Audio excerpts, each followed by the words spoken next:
바울이 회당에 들어가 석 달 동안 담대히 하나님 나라에 관하여 강론하며 권면하되 어떤 사람들은 마음이 굳어 순종하지 않고 무리 앞에서 이 도를 비방하거늘 바울이 그들을 떠나 제자들을 따로 세우고 두란노 서원에서 날마다 강론하니라. 두해 동안 이같이 하니 아시아에 사는 자는 유대인이나 헬라인이나 다 주의 말씀을 듣더라.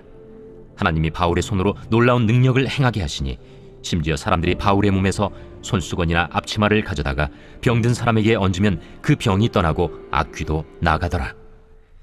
이에 돌아다니며 마술하는 어떤 유대인들이 시험삼아 악귀 들린 자들에게 주 예수의 이름을 불러 말하되 내가 바울이 전파하는 예수를 의지하여 너희에게 명하노라.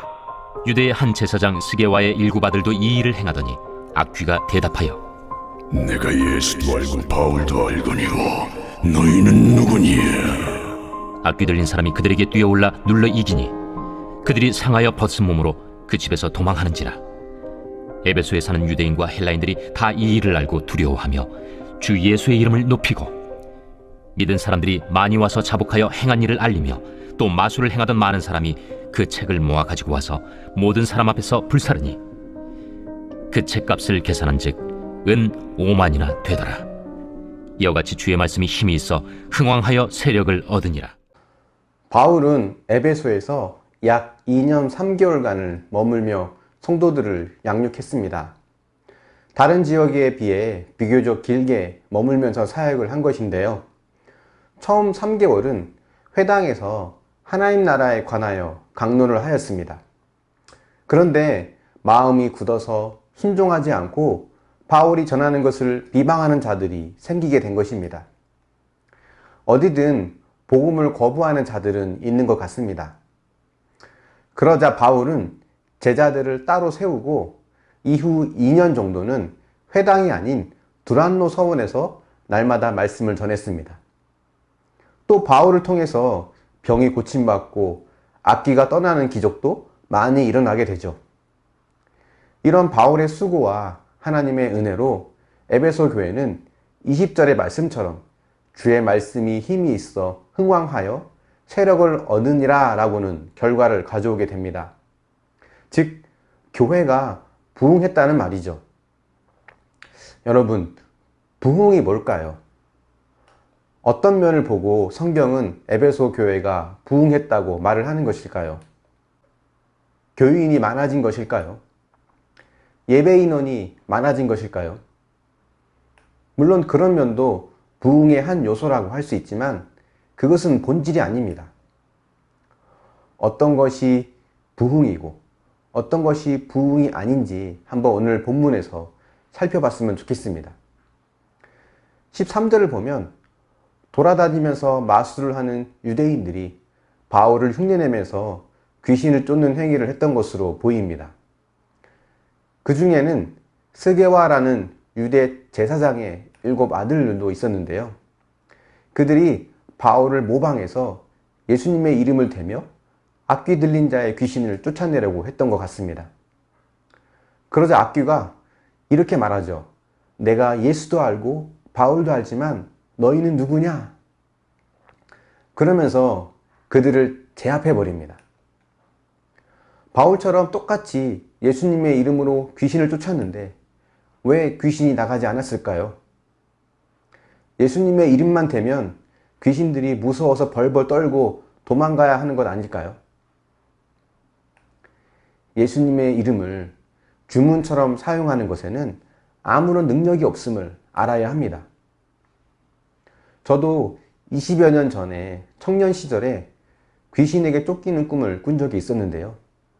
꿈에서는 교회에서 배운 대로 예수님의 이름만 대면 당연히 귀신이 도망갈 줄 알고 기고만장하게 예수님의 이름을 대고 쫓으려고 했습니다.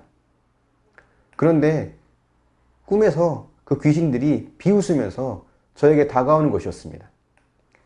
당시 꿈이었지만 내가 알던 대로 예수님의 이름을 듣고 도망가지 않는 것을 보고는 적지 않게 당황했던 기억이 납니다. 결국 내 힘으로는 귀신을 쫓을 수 없음을 인정하고 주님을 의지하는 순간 귀신들이 서서히 물러가는 꿈을 꾼 적이 있었습니다. 전적으로 예수님을 나의 전부로 또 나의 주인으로 여기지 않는다면 그 어떤 종교적 행위도 주문에 불과하다는 것을 우리는 알아야 합니다. 단순히 교회에 사람이 많아졌다고, 종교 행사에 많이 참여한다고 그것만으로 내 신앙이 성장하고 교회가 부흥했다고 말할 수 없습니다. 17절부터는 또 다른 사건이 소개되는데요. 바울의 가르침이 전해진 결과 믿는 자들이 많이 생겨났고 이들 중 상당수는 마술을 하는 자들이었습니다. 그런데 그들이 바울의 말씀을 듣고는 마술과 관련된 책을 모아서 모든 사람 앞에 불태운 것입니다. 진정한 부흥은 이렇게 말씀에 순종하려는 열망이 많아지고 또 순종하는 자들이 많아지는 것을 말합니다. 정말 주님을 내 삶의 주인으로 인정한다면 말씀대로 살고자 하는 열망과 열매가 많아질 것이고 그것이 곧 부흥이 되는 것입니다. 오늘 말씀을 통해서 우리가 종교적인 행위만으로 성장과 부흥을 판단하지 않기를 바랍니다. 진정으로 주인을 바꾸었는지, 삶의 주인이 바뀐 것에 대한 열매가 있는지를 생각하면서 그런 부흥의 삶을 살아갈 수 있기를 예수님의 이름으로 축원합니다. 묵상해 보십시오. 너는 누구냐며 악귀의 조롱거리가 될 만한 내 삶의 거짓된 모습은 무엇이 있습니까? 말씀대로 살고자 하는 열망이 점점 강해지고 있습니까? 종교적인 행위로 삶의 부족함을 적당히 대신하려는 마음은 없습니까? 기도하겠습니다.